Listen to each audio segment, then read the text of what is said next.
میں نے رانا کو فون کیا اور کہا کہ اپنے بیٹے فرحان کو تھوڑی دیر کے لیے میرے گھر بھیج دو، بازار سے کچھ چیزیں لینی ہیں۔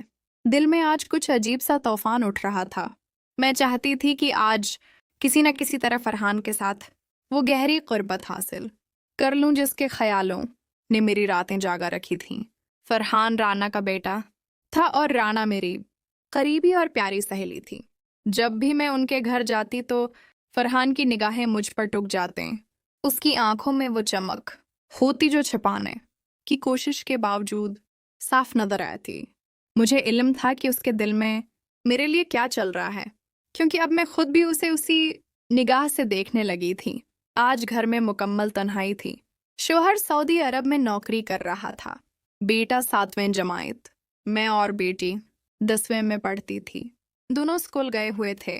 میں نے سوچا آج موقع ہے، بس فرحان آ جائے تو بس۔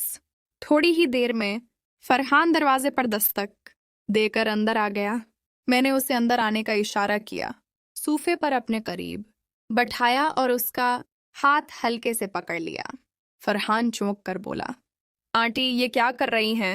میں مسکرائی اور کہا، تم مجھے اس طرح کیوں گھورتے رہتے ہو؟ وہ گھبرا کر بولا، بس یوں ہی آنٹی۔ میں نے اس کی آنکھوں میں دیکھتے ہوئے کہا، مجھے سب پتا ہے فرحان، تمہارے دل میں میرے لیے کیا ہے۔ میں بھی جب تمہیں دیکھتی ہوں تو خود پر قابو نہیں رہتا۔ میں بہت بے بس ہو چکی ہوں، تم سے گہری دوستی کرنا چاہتی ہوں، بس اتنا ہی۔ فرحان کا ہاتھ میرے ہاتھ میں تھا، اس کے جسم میں جیسے بجلی کا کرنٹ دوڑ رہا تھا۔ میں نے محسوس کیا کہ اب وہ بھی بے قابو ہو رہا ہے۔ میں نے اسے یوں ہی باتوں میں منانا شروع کیا، کہا، پریشان نہ ہو، یہ بات تمہاری ماں تک کبھی نہیں پہنچے گی، وہ میری اچھی سہیلی ہے، مگر یہ راز ہم دونوں کے درمیان رہے گا، تم بے فکر ہو جاؤ۔ فرحان نے سر ہلایا اور کہا، ٹھیک ہے آنٹی، مگر مجھے ڈر لگ رہا ہے۔ میں نے اسے یقین دلایا کہ کچھ نہیں ہوگا، بس میری بات مان لو۔ پھر میں نے سوچا کہ اگر یہ نہیں جانتا تو میں خود سکھا دوں گی۔ میں نیچے اس کے پاس بیٹھ گئی، اس کے کپڑے آہستہ سے کھولے اور اس کے ساتھ گہری قربت کا آغاز کر دیا۔ فرحان کے چہرے سے لگ رہا تھا کہ اسے بہت اچھا لگ رہا ہے۔ اس نے آنکھیں بند کر لیں اور سر ہلایا کہ نہیں، برا نہیں لگ رہا، بلکہ بہت اچھا لگ رہا ہے۔ میں نے دیکھا کہ وہ پہلے بھی شاید کسی کے ساتھ ایسا کر چکا ہے، کیونکہ اس کا انداز بہت اعتماد واللہ تھا۔ تھوڑی دیر بعد میں نے اسے ایک اچھی پوزیشن میں لایا۔ اس نے اپنے طریقے سے حرکت شروع کی، مجھے سکون مل رہا تھا۔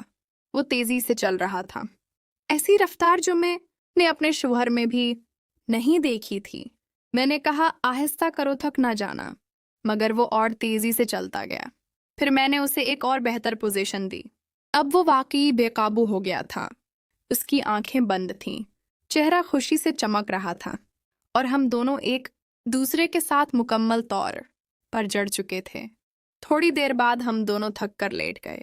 وہ بہت خوش تھا، میں بھی، کیونکہ آج ہم نے ایک دوسرے کی خواہش پوری کر دی تھی۔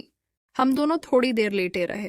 سانسوں کی رفتار اب بھی تیز تھی، کمرے میں صرف ہماری سانسوں کی آواز گونج رہی تھی۔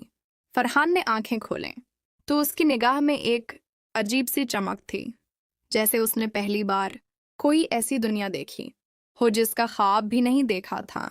میں نے اس کے بالوں میں ہاتھ پھیرا اور آہستہ سے کہا، ابھی تو بس شروعات ہے، تم ٹھیک ہو نا؟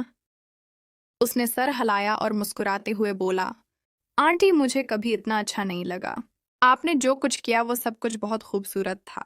میں نے ہنستے ہوئے کہا، ابھی تو تم نے دیکھا بھی نہیں، ابھی مزید بہت کچھ باقی ہے۔